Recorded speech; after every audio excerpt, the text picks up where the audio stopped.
രക്ഷിക്കണേ എന്ന് പറഞ്ഞു കഴിഞ്ഞാൽ ശിർക്കും, മുഹ്യദ്ദീൻ ഷെയ്ഖ് എന്ന് പറഞ്ഞു കഴിഞ്ഞാൽ രക്ഷിക്കണേ എന്ന് പറഞ്ഞു കഴിഞ്ഞാൽ അത് തൗഹീദുമാണ് എന്ന് പറഞ്ഞു.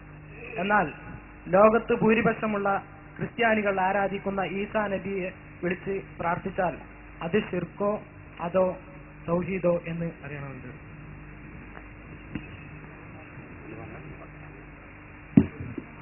ബിസ്മില്ലാഹിർ റഹ്മാനിർ റഹീം അൽഹംദുലില്ലാഹി റബ്ബിൽ ആലമീൻ വസ്സലാത്തു വസ്സലാമു അലാ അഷ്റഫിൽ മുർസലീൻ വഅലാ ആലിഹി വസഹ്ബിഹിൽ ഫായിസീൻ അമ്മാ ബഅദ്. നേരത്തെ പറഞ്ഞ മറുപടിയുടെ ഉപചോദ്യമെന്ന രൂപത്തിലാണ് ചോദ്യം. ഗുരുവായൂരപ്പ രക്ഷിക്കണേ എന്ന് പറയുമ്പോൾ അത് ശിർക്കാണെന്ന് പറഞ്ഞു. മുഹയ്യദ്ദീൻ ഷെയ്ഖെ കാക്കണേ എന്ന് സഹായമർത്ഥിക്കുകയാണെങ്കിൽ അത് തൗഹീദാണെന്നും പറഞ്ഞു. ഇത് രണ്ടിനും പറയാത്തൊരു ഉദാഹരണമാണല്ലോ ഈസാ നബിയെ സഹായിക്കണമേ എന്ന അപേക്ഷ. ഇതിനെ കുറിച്ച് എന്തു പറയുന്നു എന്നാണ് ചോദ്യം. മുസ്ലിമീങ്ങൾ ഈസാ നബി അലൈഹിസ്സലാത്തു വസ്സലാം അള്ളാഹുവിന്റെ പ്രവാചകനാണ് എന്ന വിശ്വാസത്തോടെ ഈസാ നബിയെ സഹായിക്കണമേ എന്ന് അപേക്ഷിക്കുകയാണെങ്കിൽ യാതൊരു തകരാറുമില്ല. അത് തനിച്ച തൗഹീദ് തന്നെയാണ്. അതേ അവസരത്തിൽ ഈസാ നബി എന്നത് കേവലം ഒരു പ്രവാചകനല്ല, അത് ദൈവപുത്രനാണ് എന്ന് വിശ്വസിച്ചുകൊണ്ട് വിളിക്കുന്ന അർത്ഥന അല്ലെങ്കിൽ വിളിക്കുകയാണെങ്കിൽ അത് തൗഹീദല്ല, അത് തൗഹീദിന് വിരുദ്ധവുമാണ്.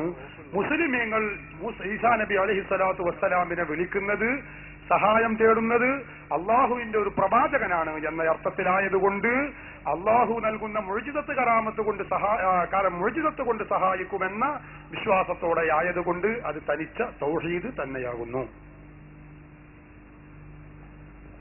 അതായത് ഒന്ന് ദൈവപുത്രനാന്നുള്ള വീക്ഷണമാണ്, ഒന്ന് പ്രവാചകനാന്നുള്ള വീക്ഷണമാണ്.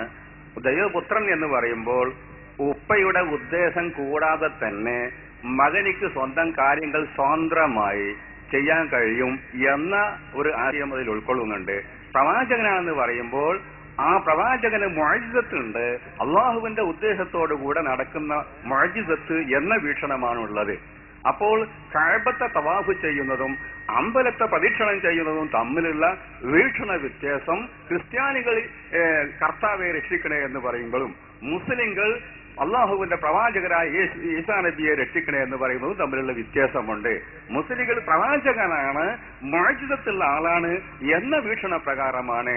ക്രിസ്ത്യാനികൾ അങ്ങനെയല്ല, ദൈവപുത്രനാണ്, അള്ളാഹുവിന്റെ ഇൽമു എന്ന സിഫത്ത് യേശുവിൽ അവതരിച്ചിട്ടുണ്ട്, അറിവ് എന്ന ഗുണം യേശുവിൽ അവതരിച്ചിട്ടുണ്ട് എന്ന വിശ്വാസപ്രകാരമാണ്. അപ്പോൾ അവതാര വിശ്വാസമായി പോയി അത്.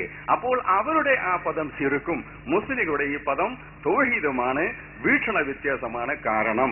ഏതുപോലെ അമ്പലത്തിനെ പ്രദക്ഷിണം ചെയ്യുന്നതും കഅബത്തിനെ തവാഫ് ചെയ്യുന്നതും തമ്മിലുള്ള വ്യത്യാസം വീക്ഷണ വ്യത്യാസമായതുപോലെ ഒരു വീക്ഷണം കൊണ്ട് അത് തൗഹീദാകും, മറ്റൊരു വീക്ഷണം കൊണ്ട് അത് ശിർക്കും ആകും എന്ന് പ്രത്യേകം ഓർമ്മപ്പെടുത്തുന്നു.